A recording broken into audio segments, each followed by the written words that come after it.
Welcome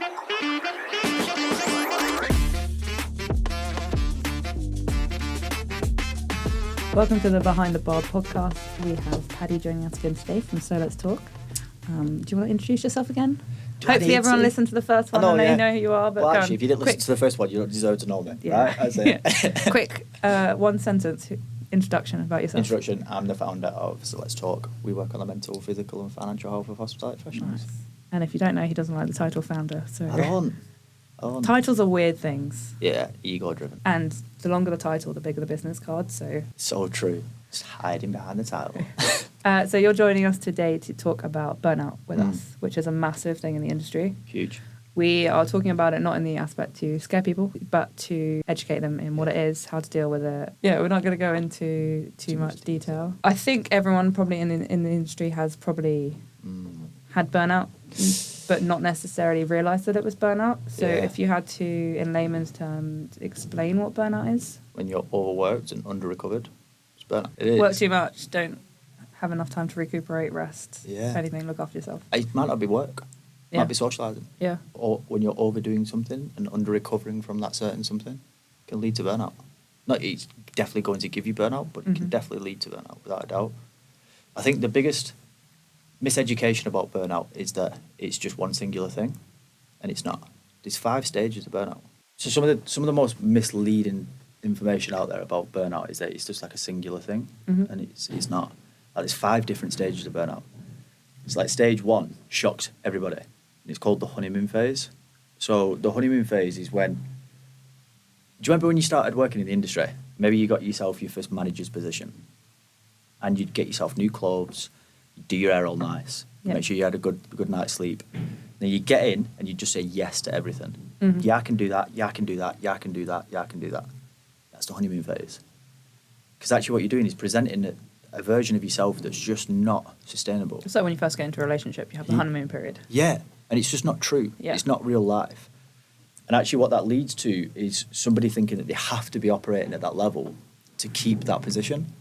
And what it does is it leads to the next stage, which is the onset of stress, right? So the onset of stress is, been through the honeymoon phase. For me, it was like pour tests. If I was welcoming pour tests and I was like, yay, another pour test, amazing.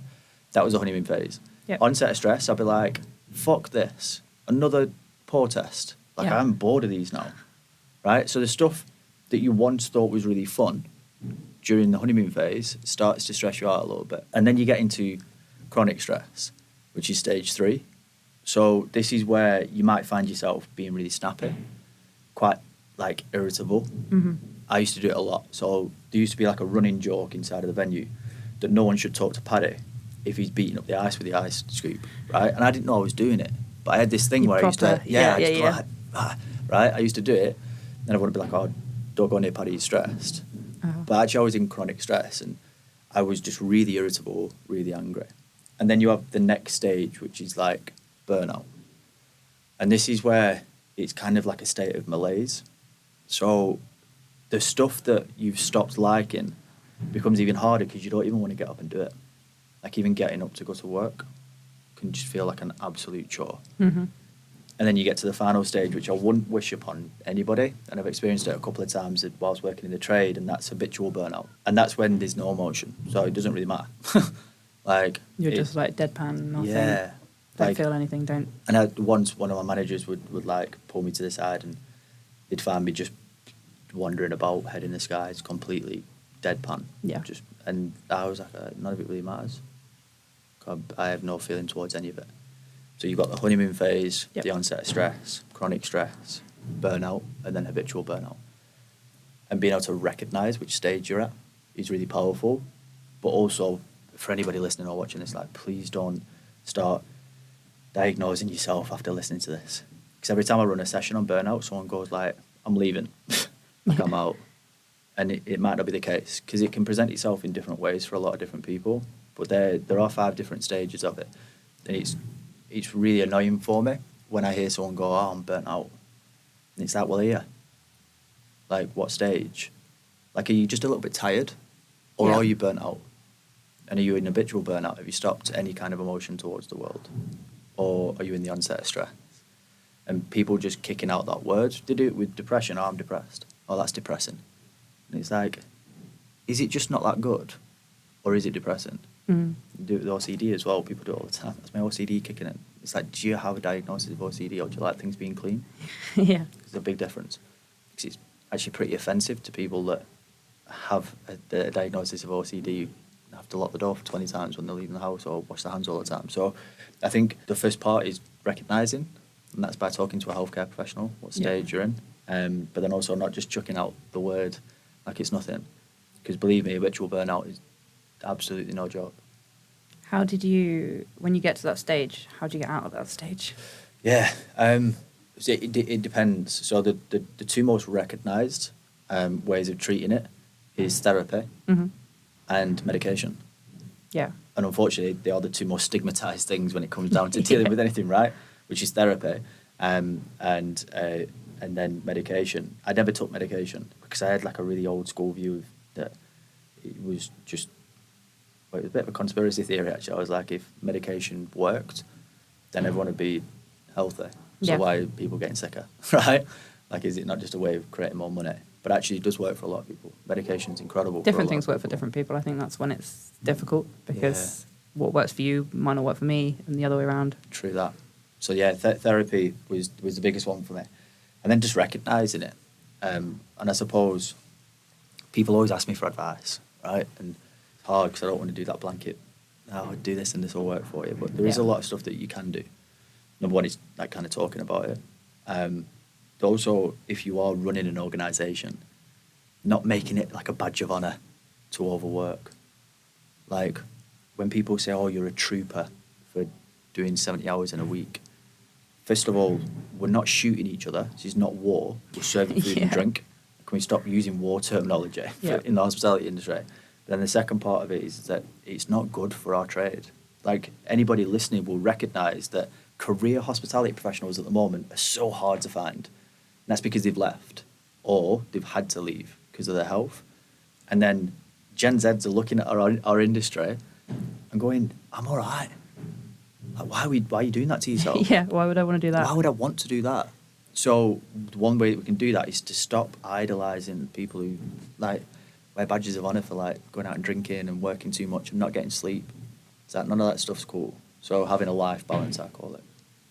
Not a work-life balance. Yeah, a life balance. Life balance. I don't get why people put work before life in that sentence. It should be a life-work balance, if anything. Correct, yeah. But then work's a big part of your life, so like, make it easy for yourself and call it a life balance. Yeah. And recognise that what you do for work isn't who you are as a person. I think depending on what your position is, what your job is and stuff, you can get so like caught up in your job that it becomes your life, and trying to like you said, trying to balance that out. That yes, I love my job, I work really hard, I'm like really proud of where I am. Yeah. But also I'm this person outside of work. Yeah. Right. Like recognizing that is a huge thing. It's such a big thing. I used to introduce myself as my title. Hi, I'm Paddy the GM. It's like no one asked. Yeah. Like, no one asked. Like you're wearing the badge of like, look at me. Look at me. Yeah, right. And I'm recognising that I have so many different sides to who I am. And I have to do that with SLT. Like I am infatuated with the business. Like I absolutely love it. Yeah. I love helping people out. I love running the organisation. But at times it's quite ironic that I've potentially burnt myself out whilst running a health and wellbeing business. I think last time we spoke, you were going on did you go on a retreat or something? Yeah. Like a week away. How was that? Yeah, good. So took a holiday, got some winter sun, which I'm very privileged to be able to do that, right? Yeah. Working for myself. Like it's amazing that we had the ability to be able to go and do that. But yeah, got off my phone, ate loads of food, sat in the sun, read books, I trained. It's ace. Yeah. And then I was like, shit, I love doing this kind of stuff, and it's a massive part of who I am. So this year, when I was making resolutions and New Year's resolutions and all that kind of stuff, I just set some intentions. My first intention was to have a life balance. So now, like on a regular basis, it doesn't take long. I just have a look at like my energy expenditure, and what I mean by that is like, where am I spending all of my energy? Because I don't have a lot of it, right? And sometimes I'm putting too much into work and not enough into what I love doing, which is like playing cricket and going to the gym, going for a walk and eating good food. So I'll just have a look at it and be like, right, I'm going to put some of that back in. And that's one of the first things that I talk to people about. Like, have a look at your life balance and have a look at, is there a balance there? Because if you're working 70 hours a week and you've not seen your family in a long time, you've not had a home-cooked meal, right? It's the little things like that people don't realise they're missing. And we ask a set of questions, actually. This is really relevant, actually. I didn't think about it like this before I got here. But we ask a set of questions before every session that we run. And I call them human being questions and not human doing questions. Because a lot of people are human doings. They're always doing something. Writing rotors, running a business. So human being questions are like, how much valuable sleep did you get last night?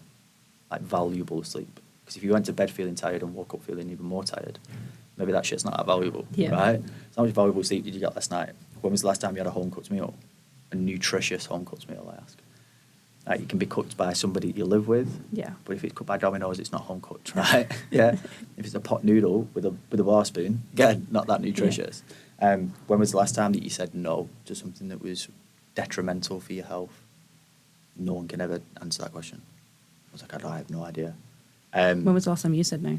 Yeah, so like generally you. Yeah, me genuinely. So I've had to reframe it. Self-confessed massive people pleaser. Like, I'm a massive empath. Somebody wants some support, like I'm like, I'll give it to you. So recently I had someone ask me for a one-to-one coaching session, and I usually give a lot of them away kind of free of charge. And I said no. I said I'm not in a space to be able to coach you because I'm not feeling great myself. That takes a lot. Yeah. Do you know what I mean? I wasn't in a bad place.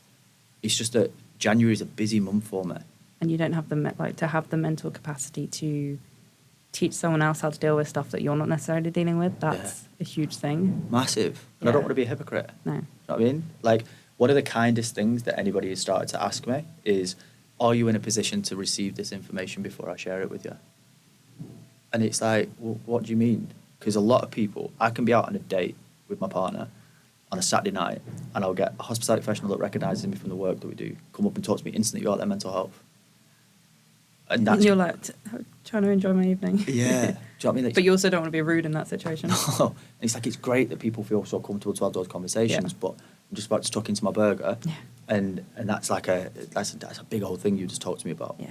And I only have so much bandwidth, right? I don't want to burn myself out in that process. So now I ask a lot of my friends to check in on me before they share stuff with me, because people can just do that freely, right? Yeah. All the time. So yeah, I went off on a bit of a tangent, but for anybody who's experiencing any of those things, medication, therapy, talking to a professional, right? Recognizing that what you do isn't who you are. So yes, you are a hospitality professional, but you're also a human being first, right? Yeah. So is that what you'd like? If I say I'm working in the pub and I've experienced one of the stages, not necessarily saying that I'm fully burnt out, but what would you recommend? You recommend me speaking to someone? Yeah. Is that the recommendations, or would you have other things that you recommend? So yeah, when I'm talking to anybody about that kind of stuff, I always check and see where they want to have that conversation. Let's start from the basics. Because a lot of people think that to have those kind of chats, you need to be sat face to face in a quiet room that's private. I couldn't think of anything worse. No, if you sat me down and looked at me face to face in like a quiet room and was like, talk to me about your feelings, I'd be like, do you know what I mean? Yeah, like a horror movie. Yeah, so it's like, where do you want to do this? Like, do you want to go for a coffee? Do you want to go for a walk? Yeah. You sit and have a chat. And then you say, look, I'm hopefully going to be able to support in this, but I'm going to listen. So like, what is it you're experiencing? Hopefully that person has a conversation with you, and you say, right, okay, so the next step is I'm going to go and signpost you and help you get support. And hopefully it's 2024, right? There's always somewhere that someone could be signposted or get support. So if you don't know where that is, reach out to us, let's talk. Let's drop us a message, because there are so many amazing businesses, including ourselves, where you can go and reach out and get professional support. And it's that, and then checking on the basics like sleep, nutrition, exercise, like all of these things. Like, how's the family life? Have you eaten food? Like, are you sleeping? Like, let's get down to the basics of it. And then after we've done that, you ask the person, what do you need in regards to support? How can I support you? A person might be like, do you know that Monday morning shift? Can't do that from now on. Sweet. Yeah. No worries. Do you know what I mean? If you're in that position to be able to support, so always a healthcare professional, listen to understand, shut up for a little bit, just ask questions and then shut up for a little bit and just listen to them and ask them what they need in regards to support. And just try not to diminish what someone's experiencing by saying, oh, it's not that bad. Like, do you know what I mean? Have you tried being happy? It's like, what? So, and just being there for them. Like, words of encouragement come in the form of, like, things will get better, right? Yeah. This will pass. And I hear you, like, that I resonate with what, like, a lot of people say I understand. A lot of people want to connect with someone by sharing trauma. Have you heard that before? Yeah. Yeah? So I won't go too deep into this, but when you bond over trauma, and you get into like a codependent relationship, whether that's like in a romantic sense or not, and then oxytocin's released, it's a love chemical. And that's the same when people go to war together. They see horrendous things and they experience a lot of trauma together and they bond over that trauma. And actually they mistake that for love. People do it all the time inside of the workplace. It's like they'll spend loads of time after work drinking together, talking about how bad the shift was and how much of a negative impact it's having on their mental health, and then they'll bond. And then that's the only thing that they bond over, right? Do you get it? Like, it just happens all the time. So, yeah, like, telling someone that you understand is not true because you don't walk in their shoes, right? And you don't live in their shoes. So it's like, yeah, I resonate with that. And then hopefully you've got an avenue to be able to signpost them to a healthcare professional. Yeah. And talk to. And what if you're a team leader, manager and stuff, how do you deal with your team if they're suffering? Yeah. Like, that's a completely different angle, that trying to deal with it from that point of view. Yeah. So make sure that you've got the bases covered. Like, I'm going to sound like a broken record. Checking in on people as human beings. Yep. And then also, before you start thinking about how do you support them, thinking about what are you doing not to support them. That's a great place to start. Like, wait, what are your one-to-ones? Yeah. What do they look like? Are you asking the right questions? What's your operational structures looking like? So if you're wondering why people are burnt out, but yet you're not giving them 2 days off in a row, and you're giving them their rota a day before they're doing the working week. Yeah. Right? Start there. And then if somebody is experiencing, once you've got all of that kind of boxed off, if somebody is experiencing that, it's making sure that you're having honest conversations with them, that you are doing healthy one-to-ones, and that if you are going to provide support for them, just recognising that you are not a therapist and that you are not a doctor, you are a hospitality manager, right? So although you might want to help them in every way, shape or form, recognising that one of the most beneficial things you can do is be there to support them in the moment, but then know what your process is to signposting them to a professional. That is like the biggest thing, because a lot of the time, especially empathetic leaders, are setting themselves on fire to keep other people warm, burning themselves out in the process, right? That's a good way of putting that. Yeah. It's like I'm going to keep all of my team really happy, but I'm going to burn myself out in the process because I'm not a healthcare professional, but I've just promised that person I'm always going to be there for them. So I'm taking phone calls at 5 o'clock in the morning. Now, what that promotes is that person is going to burn themselves out. And also, the rest of their junior team are going to be looking at them going, that's what I need to do to be a manager, but I don't know if I can do that. So I'm going to leave and get a job elsewhere. You can't you've set the bar at the wrong height, and people look up to you and go, oh, is that what I've got to do as well? Yeah. So make sure you have a process in place. And if you don't know what that process looks like, come and work with us. Massive plug, but true. That's what you guys are there for. Yeah. It's a different thing, I think, realising that you don't know all the answers. Yeah. And actually going, look, like, I'm here for you, happy to talk to this through with you, but I am not the person to give you the support and the right answer. I think a lot of people need to not realise that. I mean, some people out there do it really well. Our managers and stuff do it really well. We've got all the support into place, but not everyone does, and actually realising that you can't please everyone, you can't help everyone. No. It's a huge thing. And actually, when you release that pressure of trying to help everybody, you probably end up helping people more. Yeah. Like, without a doubt. And just recognising that I am a hospitality manager, like, I am not a therapist, I'm not a doctor. So my duty of care starts here and it ends here. Yeah. And that is one of the biggest things that we talk about in our sessions. Recognising where your duty of care starts and where it ends is one of the most powerful things as a hospitality manager. And going, here's where I can offer value, here's where I can offer support, and here's where I now signpost you because it's above my pay grade. It's actually not even in my remit of work, right? This is a healthcare professional, and here's how we're going to do that. And I know that there's a structure in place there. Hopefully, businesses do have a structure in place. Hopefully. Yeah. You've done some reels and TikToks and stuff on how to take a break. What would you say your top 3 things are? So someone they're burnt out, they're tired, they just need to step out of work and relax. What would you say the top 3 things to do are? Yeah, so my first one is social media and my phone. Yeah. So doom scrolling. It's a nightmare. But it's so easy. It is. I was watching something this morning. I won't get too techy about it, about your vibrations and endorphin levels. But one of the major things for me was my connection to my device, because I used to work from my device. Mm-hmm. So a lot of people send work emails and work messages, and then I'd take that device into my bedroom, and then wonder why I was thinking about work when I was trying to sleep. Mm-hmm. Is that what you're just taking something that you work from into your sleep space? You just turn your bedroom into your office. No wonder you're going to be worrying about work. So take your phone out your bedroom and create a healthy relationship with your device. If you're checking your social media and your emails before you brush your teeth or had your breakfast, shit's not healthy. That's facts, right? It's just not. Which probably 90% of the population do. 100%. 100%. It's just there. And then here's a question that I don't want to take people back to being in lockdown, but I asked this question to a lot of people. What's one thing that you did during lockdown that you really enjoyed that now that you're back in the busyness of work, you've forgotten about? Most of the people say, like, going for a walk. Yeah, I was going to say going for a walk when it was really quiet and no cars were on the road, everything like that. So true. Going for a walk. Fresh air. Reading the book. Yeah. Baking banana bread. Like, whatever it is. I hate banana bread. I know, yeah, so do I. But whatever it looks like, and then adding that thing back in. Yeah.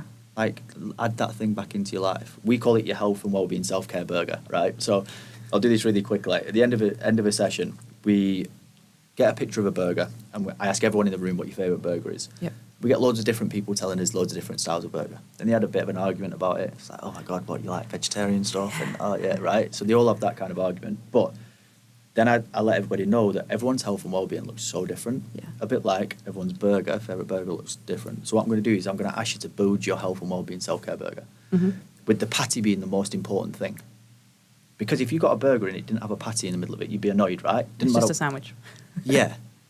Give me my patty, right? So if your patty, for example, is reading, and that's the most important thing when it comes to your health and well-being, and I have a conversation with somebody and say, show me your health and well-being self-care burger, and they do, and I'll be like, okay, cool, when was the last time you read a book? And they were like, 7 months ago. Yeah. Your burger's been without a patty for 7 months. I'd be burnt out and annoyed. Do you know what I mean? So let's add that thing back in. So it's that. How do we get into that position where we're starting to look at what it is that makes us happy and what it is that creates balance for ourselves, and make sure that we're prioritising that? What's your patty? So this is really funny. So my second job actually is cricket.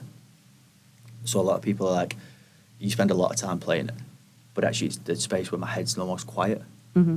So like when I was in the trade, I would talk to a lot of people about it, but cocaine was the drug that made my brain the most quiet, because my brain's so busy all of the time. When I took cocaine, it was quiet, and everyone's like, well, that's the complete opposite of what you'd expect from taking a drug like that. Yeah.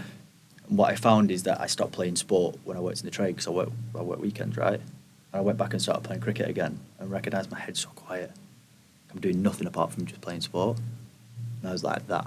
So cricket is your cocaine as such. Probably not the best way to put it. It's exactly that. Yeah. I mean, creating a reel about that, thanks, mate. That's a great start. Yeah, but that is that. I've trademarked that. Yeah, trademark that. I'll have to put a bit of disclaimer on it. Don't do both at the same time. No. I just don't do one of them ever. So yeah, it's that. It's like I recognise that like playing sport is a huge thing for me. Mm-hmm. But then also my relationship with tech. Like, it's a big thing. Even just having my phone next to me whilst I'm recording this, I can feel the energy that I've got towards it. Do you know what I mean? Like, I might be having a conversation with you, but as I said, there's your loads brain's of different just narratives. constantly going, It's like, well, is my phone going off? Should I post that? Even just thinking about making a reel from a sentence that you've just said, that is how quick my brain goes. So just releasing that away from it. Mm-hmm. And recognising that my value isn't based on what I do, but who I am. That makes sense? Yeah. Like, I used to think... It's a huge thing to get to that point. Massive. I used to think that I had to be doing stuff all of the time to be a valuable human. It's not true. I think I'm just getting to that point where I know that I either need to sit and do nothing or I draw. So, like, that's my cricket. Love that. I do that, or running. Like, if I'm out running, I'm in, like... It's my cricket. There's nothing going on. I can do it. I hate it most of the time, and I will complain about it. But afterwards, I'm in such a good mood. I'm in such, like... My brain's reset itself. I love that. But it takes, like, it's taken me 30 years. Obviously, when I was born, I wasn't thinking, do you know what I need to do? Just gonna go for a run. But it's taken me till I'm 30 to actually realise that you have to take time for yourself and you have to do these things. Yeah. Yeah, I have to. So, do you mind if I pick up on some language? I do this all the time. I want to, actually, to be fair. I want to go for a run. And that's one of the biggest things, actually, that leads to a lot of burnout for a lot of people. It's a cognitive distortion, which is unhelpful thinking. Yeah. And it's like the should mentality or have to mentality. I talk about people needing all over themselves all the time. It's like people tell me that they need to do stuff all of the time. I need to do those emails. I need to do this. I need to do that. And it's like, do you? It's like the things that we need are food, water, accommodation, air, and connection, right? Yep. So if it's not any of those things, you don't need to do it. You either choose to, you get to, right? Mm-hmm. They're the things, or you like to, right? So when I started to tell myself, like, I get to go and play sport. Like, I don't have to. Yeah. I don't need to. I get to make myself good food in the morning. I choose to make good food I have in the got morning. slightly more conscious recently about, like, I have to be here, or like I want to be here. Yeah. And making my brain go, no, I want to be here, or no, I don't want to be there. I don't want to be doing that. And like your brain rethinks it. And it's true. it's a nice attitude to have about everything. Mm. But it takes a while to get there. Yeah, internal monologues are so... Like it's horrible. I'm infatuated with them. I love talking about how the words that I use.